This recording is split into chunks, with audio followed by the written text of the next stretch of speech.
Kata beliau, man ata'ani faqad ata' Allah, wa man asani faqad asallah, wa man ata' amiri faqad ata'ani, wa man asa amiri faqad asani. Barang siapa yang taat kepadaku berarti ia taat kepada Allah, dan barang siapa yang durhaka kepadaku maka berarti dia durhaka kepada Allah. Dan barang siapa yang taat kepada pemimpin pilihanku.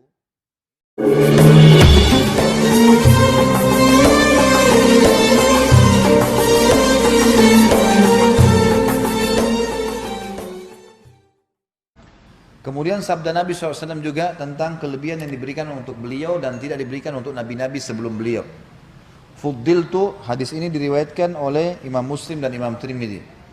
Fuddiltu alal anbiya'i bisittin, u'titu jawami al-kalimi, wa nusirtu birru'ab, wa uhillat liyal ghanaimu, wa ju'ilat liyal ardu masjidan wa tahura, wa ursiltu ilal khalqi kafa, wa khutima biyan nabiyyun.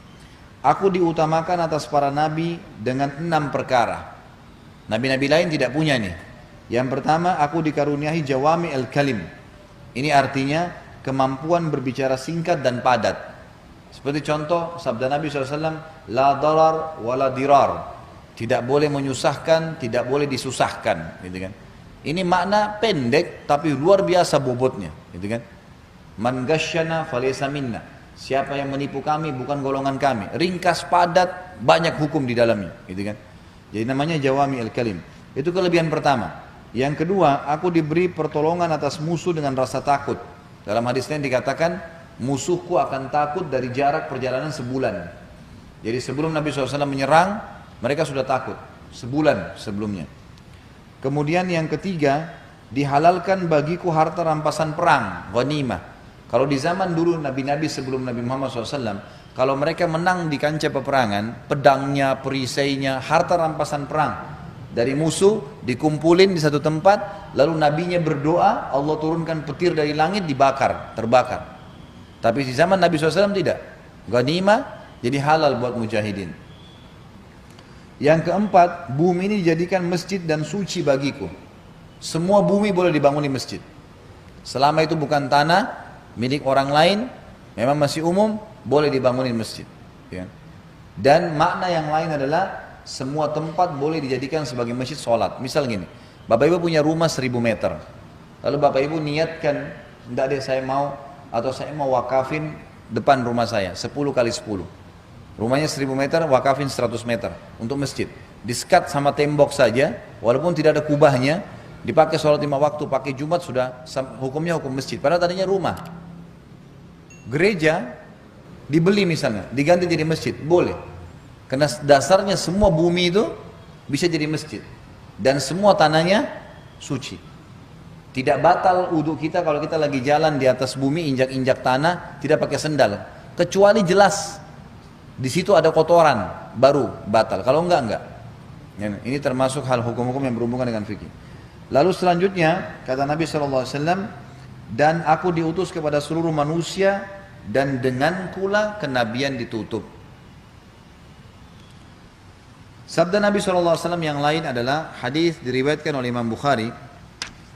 Kata beliau, man ata'ani faqad ata' Allah, wa man asani faqad asallah, wa man ata' amiri faqad ata'ani, wa man asa amiri faqad asani.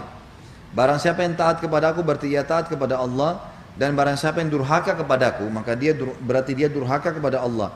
Dan barang siapa yang taat kepada pemimpin pilihanku, ini termasuk kata sebagian ulama hadis adalah Abu Bakar yang dipilih oleh Nabi SAW ditunjuk jadi imam, maka ia telah berarti taat kepadaku.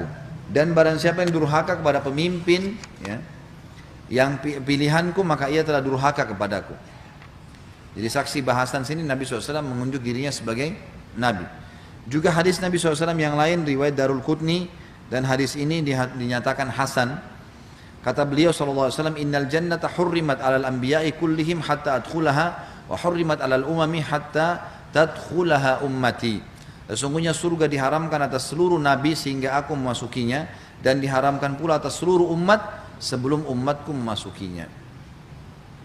Tinggal 2 buah hadis saja. Di sini hadis yang selanjutnya riwayat Tirmidzi, Ibnu Majah dan Imam Ahmad. Semua ini membuktikan kenabian Nabi Muhammad SAW. Kata Nabi SAW, in idza kana yaumul qiyamati kuntu imamal anbiya'i wa khatibahum wa sahiba syafa'atihim ghairu fakhrin. Pada hari kiamat nanti pastikan akulah pemimpin para nabi, juru bicara mereka, dan pemberi syafaat, pertolongan kepada mereka. Perkataanku ini bukan suatu kesombongan. Nabi SAW merendah, gitu kan. Dan beliau juga mengatakan dalam hadis terakhir dalam poin ketiga, dalil-dalil nakli ini adalah riwayat Imam Muslim, ana sayyidu waladi Adam yaumal qiyamah wa awwalu man yanshaqqu anhul qabr yaumal qiyamah wa awwalu syafi'in wa awwalu musyaffa'in. Aku adalah pemimpin anak cucu Adam manusia pada hari kiamat kelak. Orang pertama yang kuburannya terbuka pada hari kiamat, orang pertama yang memberi syafaat, dan orang pertama yang dikabulkan syafaatnya. Orang pertama yang dikabulkan